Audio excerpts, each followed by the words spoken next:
বিশাল আকার ধারণ করেছে। গোটা আকাশ জুড়ে আজ রূপকথার মেলা বসেছে যেন।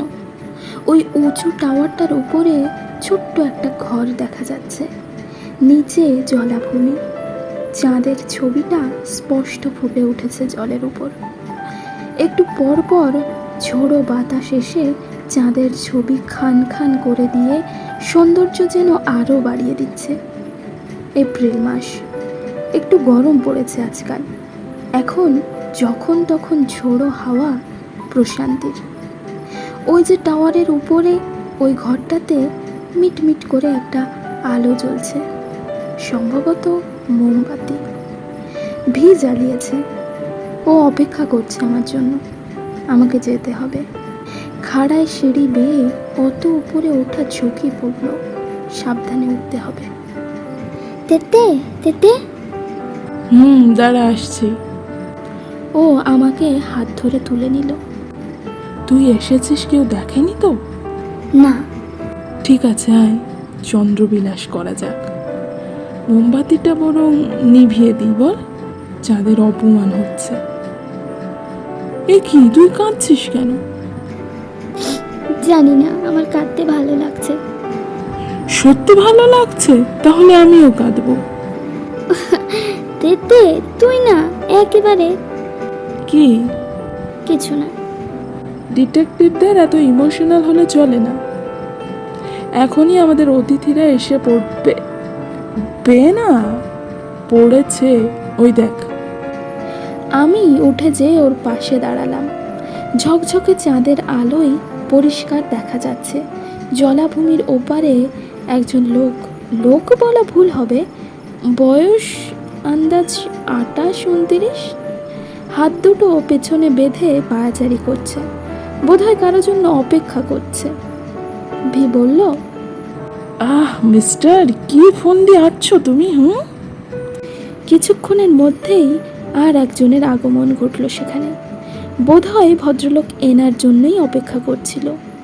এবারে যিনি এসেছেন তিনি একজন মহিলা। বয়স ছেলেটির থেকে একটু কম, বোঝাই যাচ্ছে।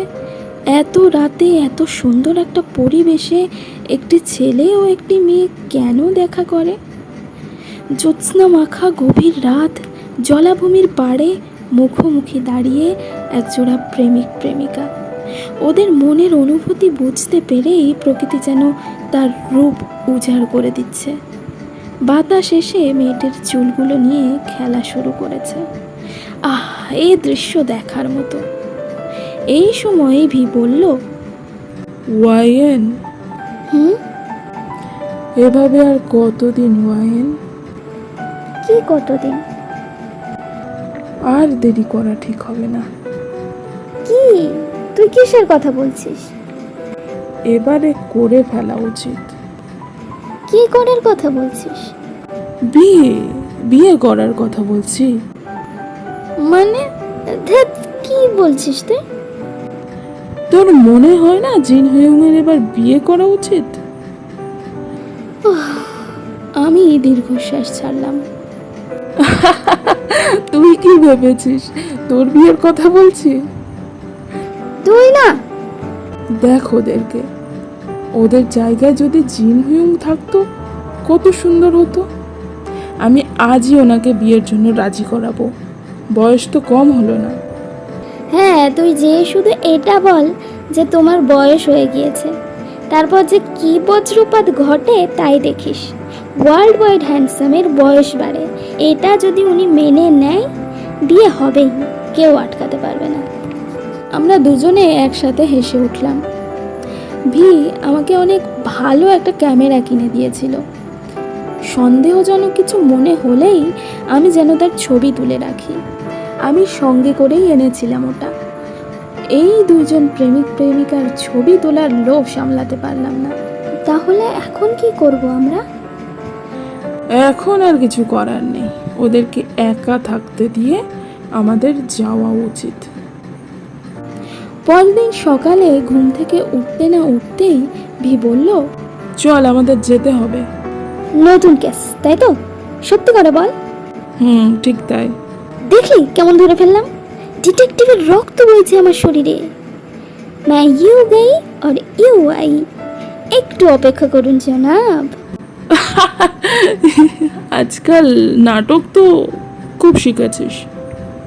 দয়া করে এটা বলিস না যে ডিটেকটিভদের নাটক করলে চলে না। জলদি কর, না হলে দেরি হয়ে যাবে।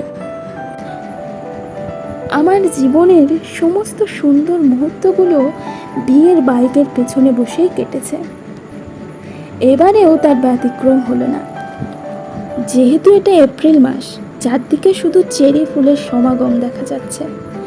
আমরা এখন যে রাস্তায় ঢুকেছি তার দুধারে সারি দিয়ে চেরি ব্লসমের গাছ যেন আমাদের স্বাগত জানাচ্ছে। আর যে কোকির অনেকদিন খোঁজ নেওয়া হয় না, তাই ওর ফ্যানেরা আমার ওপর চটে আছে। আজ কুকি শোয়ে একজন বিশেষ অতিথি আসার কথা রয়েছে। তাহলে চলো দেখি মর্নিং পার্টিতে আজ কে আসতে চলেছে। Good morning listeners, welcome back to another morning party. আজকে আমাদের পার্টিতে অতিথি হিসাবে রয়েছেন বিটিএস থেকে মিন ইয়ংগি। Thank you. তো আর বেশি সময় না নিয়ে প্রথমে আপনার থেকে একটি গান শুনে নেব আমরা। গান হোক, তার মধ্যে আমি রাস্তাঘাটের বর্ণনাটা দিয়ে দিই। এই মাত্র আমরা একটা ছোটোখাটো জ্যাম পেরিয়ে এসেছি। এই সময়টাতে ট্যুরিস্টদের আনাগোনা বেশি, তবে এখন রাস্তা পুরো ফাঁকা। আজ যেন পরিবেশটা অন্য দিনের তুলনায় বেশি সুন্দর লাগছে।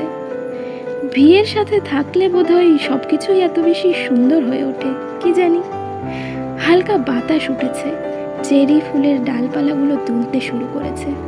ওই তো একটা দুটো সাদা পাপড়ি ছুটে আসছে এদিকে। কি যে বিভৎস সুন্দর লাগছে পরিবেশটা। ওদিকে ইয়ঙ্গি ওপ্পার গানটা এই সবে শেষ হলো।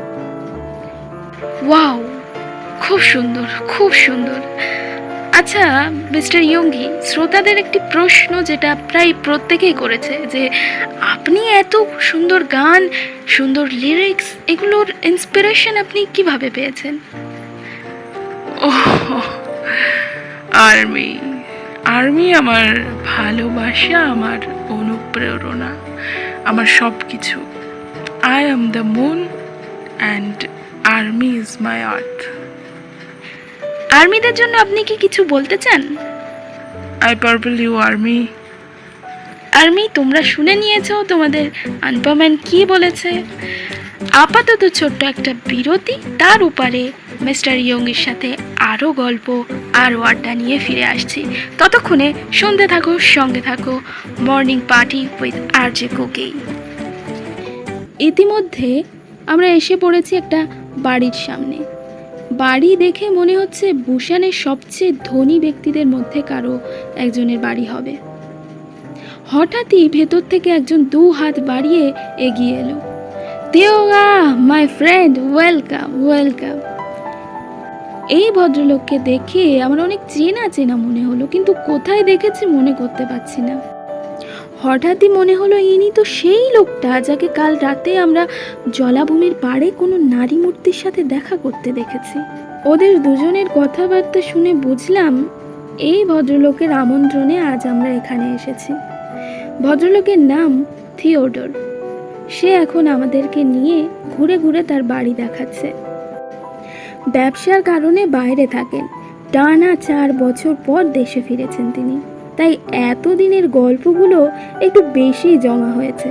আসার পর থেকে একবারও ওনার মুখ বন্ধ যেতে দেখলাম না। থিওডর, তুমি ফিরেছো কবে? কালকেই, আর এসেই তোমাকে ফোন করেছি। চলো গার্ডেনের দিকে যাওয়া যাক। আমাদের বাগানের মতো সুন্দর গোলাপ তুমি আর কোথাও পাবে না। মিস ওয়াইন, আপনি চাইলে আমি নিজেই আপনার জন্য একটি ছিঁড়ে দিতে পারি। না না থাক, ফুল গাছে থাকলেই আমার বেশি ভালো লাগে। আপনি সত্যি একজন অসাধারণ মানুষ, যেখানে অন্য মেয়েরা ফুলের জন্য লাফায়। আপনি কি ইতিমধ্যে কারোর জন্য ফুল ছিঁড়েছেন? এবার ভদ্রলোক একটু লজ্জা বোধ করলো। আপাতত না। তাহলে এবার দিয়ে দেওয়া উচিত। আমরা হাঁটতে হাঁটতে ড্রয়িং রুমে এসে পৌঁছেছি। থিওডর হাঁক দিয়ে বলল, মেড, এখনই খাবার দিতে বলো। খাওয়ার সময় ভদ্রলোকের মুখ একবারও বন্ধ যায়নি। 4 বছর ধরে উনি কথা বলার লোক কাউকেই পাননি। তা বেশ বোঝা যাচ্ছে, যেন খাঁচার পাখি আজ ছাড়া পেয়েছে। এতে করে উনি আবেগে পড়ে কি থেকে যে কি বলে যাচ্ছেন তা উনি নিজেও জানেন না। ভি শুধু হাসি মুখ নিয়ে ওনার কথা শুনছে। একজন ভালো মানুষ হতে গেলে সবার আগে গুড লিসনার হওয়া প্রয়োজন।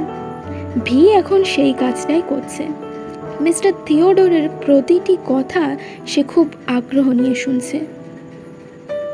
ও হ্যাঁ, তোমাকে একটা জিনিস দেখানো হয়নি। কি? আমি নিশ্চিত তুমি খুশিই হবে, একটু অপেক্ষা করো। ওহ, অপেক্ষা করতে হবে? আমি এক্সাইটেড হয়ে যাচ্ছি। মেড, এলিনাকে বলো আমি ডেকেছি। কিছুক্ষণের মধ্যেই এলিনা এসে হাজির হলো। এলিনাকে দেখে আমি চমকে উঠলাম।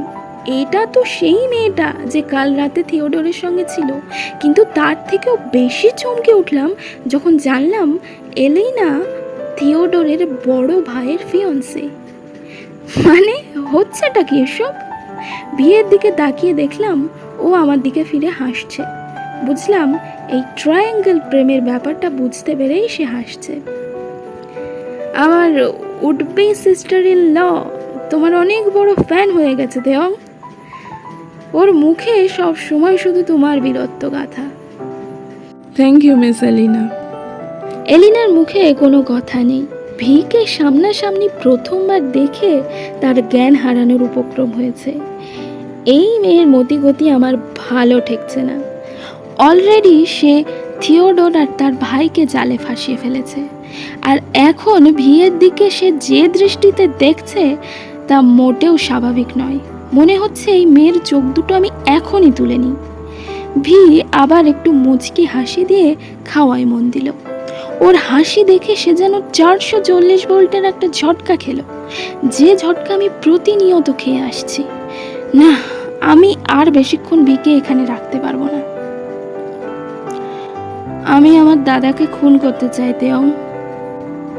সব কিছু যখন সব ভালোই ভালোই মিটে গেলে, সারাদিন ধরে থিওডোরের বকবকানি শুনে আমরা যখন বাড়ি ফেরার জন্য তৈরি হলাম, ভাবলাম এতক্ষণে কান দুটো একটু শান্তি পাবে, তখনই মিস্টার থিওডোরের মুখে এমন কথা শুনে যেন মাথায় বাজ পড়ল। সন্ধ্যার সময় চারিদিক অন্ধকার হয়ে এসেছে। বাড়ির বাইরে এসে আমরা বাইকে উঠতে যাব, তখনই কথাটা পারল সে। ভি বাইকে বসে হেলমেটটা পরতে পরতে বলল, তাহলে তো তোমার আমাকেও খুন করতে হয় থিওডোর। মানে? এলিনা, যা দেখলাম এখন আমার প্রেমেও সে হাবুডুবু খাচ্ছে। মানে তুমি জানো লিনা আর আমার ব্যাপারে? দাদার অবশ্যই কোনো দোষ নেই, বাবা ঠিক করেছে বিয়েটা। তুমি কি তাহলে আগে থেকে তোমার দাদার খুনিকে ধরার জন্য ক্লু দিচ্ছ আমাকে? সে তোমাকে একবার সামনাসামনি দেখতে চেয়েছিল, তার কোনো আবদার আমি ফেলি না। তবে তুমি চিন্তা করো না, উপায় আমি একটা বের করেছি। আশা করি ভালো উপায় বের করেছো। তাহলে আজ আসি। ওয়ায়েন, ওঠ জলদি, আজ ইয়ংদের আসার কথা ছিল, এতক্ষণে এসে পড়েছে। পার্পল প্যালেসে যখন পৌঁছলাম, বাইরে থেকে হাসির শব্দ কানে আসছিল। শুনতে পাচ্ছি সবার ঊর্ধ্বে হবি ওপ্পার হাসির শব্দ। আর আমি বলেছি, মিস্টার ইয়ঙ্গি, আপনাকে আমাদের মাঝে পেয়ে খুবই ভালো লাগছে। আর ইয়ঙ্গি বলেছে, থ্যাংক ইউ মিস্টার কুকি। ভেতরে প্রবেশ করে দেখি হবি ওপ্পা মেঝেতে গড়াগড়ি দিতে দিতে নেতিয়ে পড়েছে। জিন ওপ্পা ওনাকে ওঠানোর চেষ্টা করছে। ওঠো ওঠো বলছি। জিমিন বসে বসে মজা দেখছে। ইয়ঙ্গি ওপ্পা চোখ বন্ধ করে সোফায় চুপচাপ বসে আছেন, বোধহয় তিনি ঘুমাচ্ছেন। ওদিকে নামজুন ওপ্পা কিছু একটা ভেঙে ফেলেছে, সেটাই জোড়া লাগানোর কাজে ব্যস্ত। আমি বিয়ের দিকে তাকিয়ে দেখেই বুঝতে পারলাম বদের হাড্ডিটা এরই মধ্যে কোনো ফোন দিয়ে এঁটে ফেলেছে।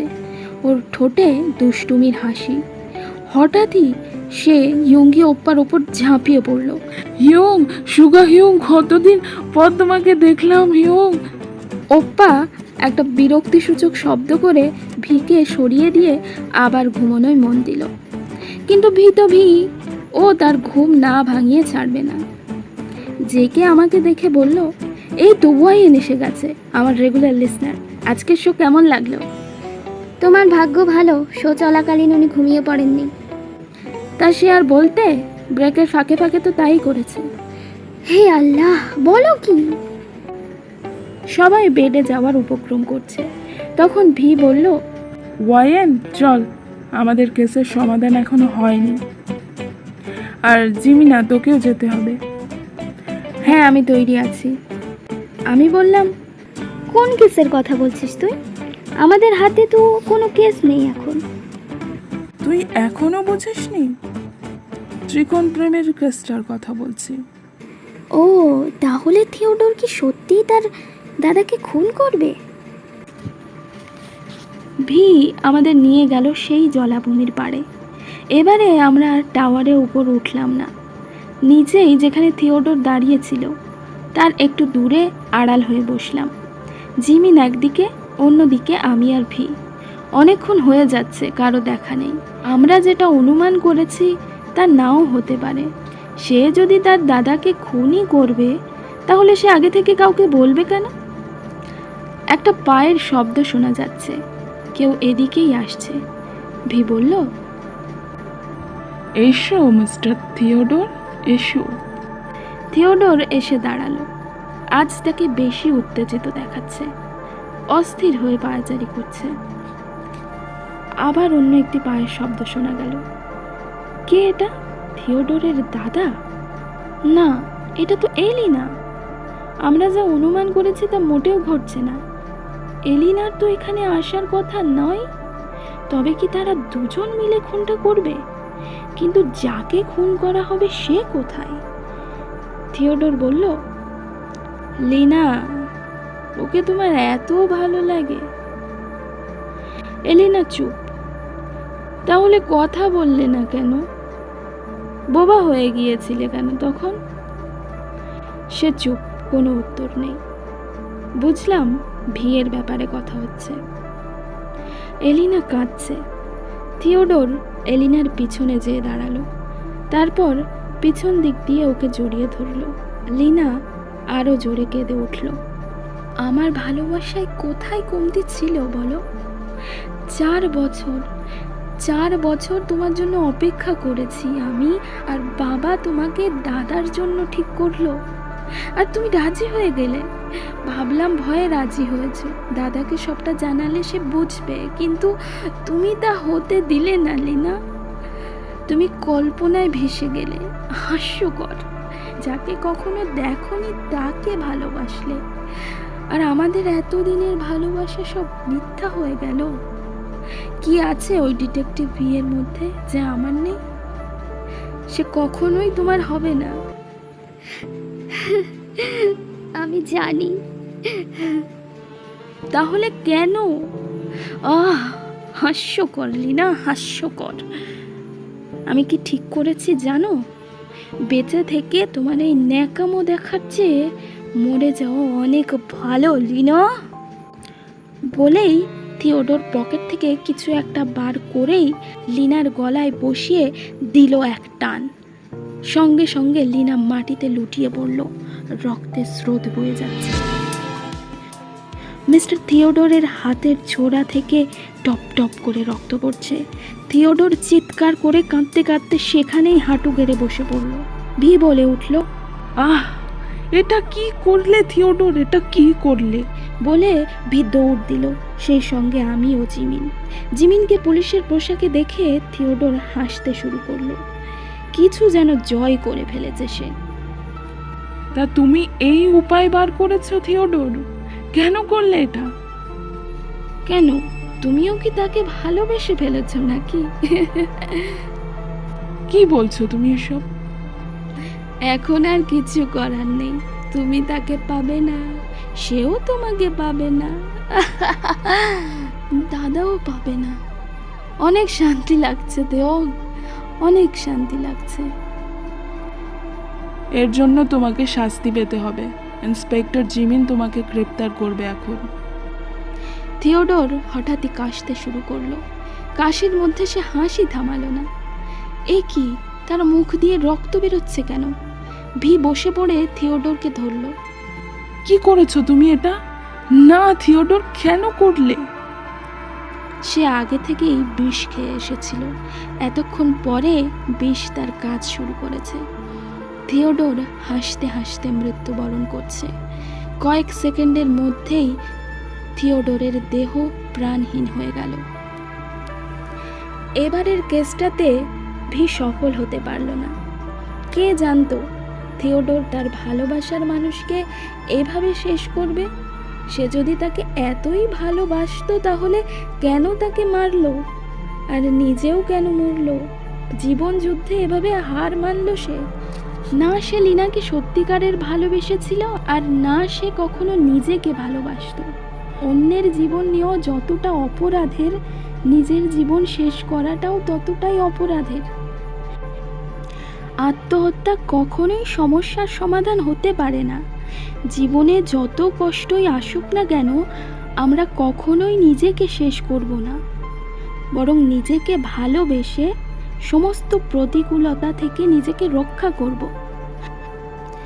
হায় রে থিওডোর, সে কখনো নামজুন ওপ্পার মতো মানুষের সঙ্গ পায়নি, ইয়ঙ্গি ওপ্পার স্ট্রাগল দেখেনি। সে কখনোই বিটিএসের কথা শুনে নিজেকে ভালোবাসেনি। যে নিজেকে ভালোবাসে না, সে অন্যকে কিভাবে ভালোবাসতে পারে? তাই এই তুচ্ছ কারণে হার মেনে নিয়েছে। সে দুটো খুন করেছে, এর জন্য তাকে হিসাব দিতেই হবে পরকালে। শাস্তি সে পাবেই।